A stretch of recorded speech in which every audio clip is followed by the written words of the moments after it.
ইস্তেগফার সম্পর্কে কোন কোন হাদিসের ভাষ্যের মধ্যে মান লাজিমাল ইস্তেগফার ভাষ্য এসেছে, অর্থাৎ যে ব্যক্তি ইস্তেগফারকে আঁকড়ে ধরবে, এটাকে কন্টিনিউয়াসলি করবে, ইস্তেগফার কখনো ছাড়বে না, সবসময় তার মধ্যে ইস্তেগফার অব্যাহত থাকবে, ওই ব্যক্তিকে আল্লাহ রাব্বুল আলামিন বিভিন্ন পেরেশানি থেকে সারপ্রাইজড হওয়ার মতো এমন এমন পথ বের করে দিবে যে সে চিন্তাও করে নাই, তার পেরেশানি থেকে মুক্তির পথ আল্লাহ তাআলা দেখায় দিবেন।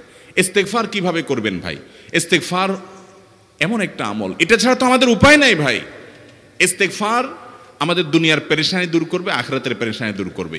দুনিয়ার পেরেশানি আমাদের বিপদ আপদ মুসিবত এগুলো, রিজিকের অনটন অভাব এগুলা, আর আখিরাতের পেরেশানি হলো আমাদের পাপ গুনাহ এগুলা।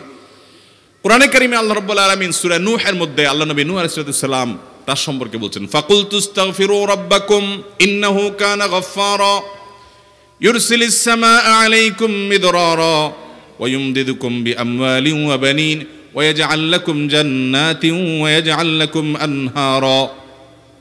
তিনি বলেন, আমি বলেছি আমার জাতিকে তোমরা ইস্তেগফার করো, আল্লাহর কাছে ইস্তেগফারটা করতে থাকো।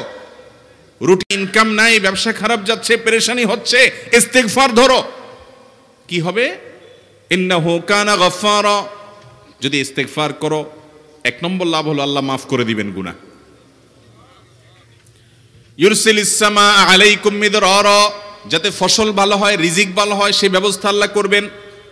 ওয়া ইউমদিদুকুম বিআমওয়ালিন ওয়া বানিন, ছেলে মেয়ে হয় না অথবা ভালো ছেলে মেয়ে নাই, আল্লাহ তাআলা নেক সন্তান দিয়ে তোমাকে শক্তিশালী করবেন, সম্পদ দিয়ে শক্তিশালী করবেন। ওয়া ইয়াজআল লাকুম জান্নাতিন ওয়া ইয়াজআল লাকুম আনহারা, আল্লাহ তাআলা প্রসবন দিবেন, ফসল দিবেন, বরকত দিবেন রুজিতে। কিসের মাধ্যমে? ইস্তেগফার। কিসের মাধ্যমে ভাই? ইস্তেগফার। আহা, ইস্তেগফারের আমল আমাদের দেশে মানুষ আমরা জানি না ভাই। এটাও আরবদেরকে আমি দেখেছি সারাক্ষণ তারা অবসর সময়গুলোতে ইস্তেগফার করতে থাকে, আস্তাগফিরুল্লাহ ওয়া আতুবু ইলাইহি, আস্তাগফিরুল্লাহ আস্তাগফিরুল্লাহ। মানে কি? আল্লাহর কাছে আমি ক্ষমা প্রার্থনা করি, আল্লাহর কাছে আমি মাপ চাই, আল্লাহর কাছে আমি তওবা করি, আল্লাহর দিকে আমি ধাবিত হই, আল্লাহর কাছে আমি ফিরে যাই, আস্তাগফিরুল্লাহ আস্তাগফিরুল্লাহ। আপনি বসে আছেন নিরিবিলি, ভাইরা আমার, এখন আর নিরিবিলি বলতে কোনো সময় নাই, এখন আর ফ্রি টাইম নাই, এখন আর আমাদের অবসর টাইম নাই। আস্তাগফিরুল্লাহ কখন বলবো? মোবাইল টিপতে টিপতে টিপতে টিপতে, ফেসবুকের নোটিফিকেশন দেখতে দেখতে দেখতে, লাইক কমেন্ট গুনতে গুনতে আমাদের এখন কোনো ফুরসত নাই। বাহিরে তো নাই, টয়লেটে গেলেও তখন আমাদের ব্যস্ততা মোবাইল নিয়ে, ফেসবুক নিয়ে, ঘুমাইতে গেলেও আমাদের ব্যস্ততা। ও ভাই আমার, অথচ আমার হায়াত শেষ হয়ে যাচ্ছে, আমল নামার শূন্য খালি, ফেসবুক টিপাটিপিতে পরিপূর্ণ। আল্লাহর কাছে কি নিয়ে যাবেন? ইস্তেগফার করবেন তো ইনশাআল্লাহ? অবসর সময় ইস্তেগফার করবেন তো ইনশাআল্লাহ? নিরিবিলি আছেন, একাকী আছেন, ইস্তেগফার চালায় দেন। 10 সেকেন্ড টাইম পাইছেন, ইস্তেগফার শুরু করে দেন। ডাক্তারের কাছে গেছেন, ওয়েটিং এ আছেন, বসে আছেন, ইস্তেগফার করতে থাকেন। সিরিয়াল আছেন কোনো কাজের, ইস্তেগফার করতে থাকেন। ডিউটিতে যাচ্ছেন, গাড়িতে, বাইসাইকেলে, বাইকে, যে কোনো ভাবে পায়ে হেঁটে ইস্তেগফার করতে থাকেন। যে কোনো অবসরের সময়গুলোকে ইস্তেগফার দিয়ে পরিপূর্ণ করে দেন। ভাইরা আমার, ইস্তেগফার সকল সমস্যার সমাধান।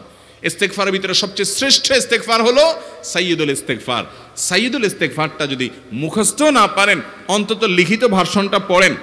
সাইয়্যিদুল ইস্তেগফারের যে অর্থ, এটার যে মর্ম, বড় হৃদয়গ্রাহী ভাই, বড় মর্মস্পর্শী। ইমানদার এটার অর্থের দিকে তাকায় যদি পড়ে, তো তার অন্তর না গলে পারে না। আল্লাহুম্মা আনতা রব্বি, হে আল্লাহ আপনি আমার রব, আপনি আমার পালনকর্তা লাগেন, আপনার সাথে আমার এই সম্পর্ক, আমি আপনার গোলাম, আপনি আমার রব, এই সম্পর্কটা আপনার সাথে আছে। আল্লাহুম্মা আনতা রব্বি লা ইলাহা ইল্লা আন্ত, ও আল্লাহ আপনি ছাড়া আমার ইবাদত, আমার গোলামি, আমার দাসত্ব, উপাসনার উপযুক্ত আর কেউ নাই। আল্লাহুম্মা আনতা রব্বি লা ইলাহা ইল্লা আন্ত খালাকতানি, আপনি আমাকে সৃষ্টি করেছেন, ওয়া আনা আবদুক, আল্লাহ আমি আপনার গোলাম। দেখেন কিভাবে আল্লাহর সাথে সম্পর্কটার কথা বলা হচ্ছে মুহাব্বতের সাথে। খালাকতানি ওয়া আনা আবদুক, আল্লাহ আপনি আমাকে সৃষ্টি করেছেন আর আমি আপনার গোলাম।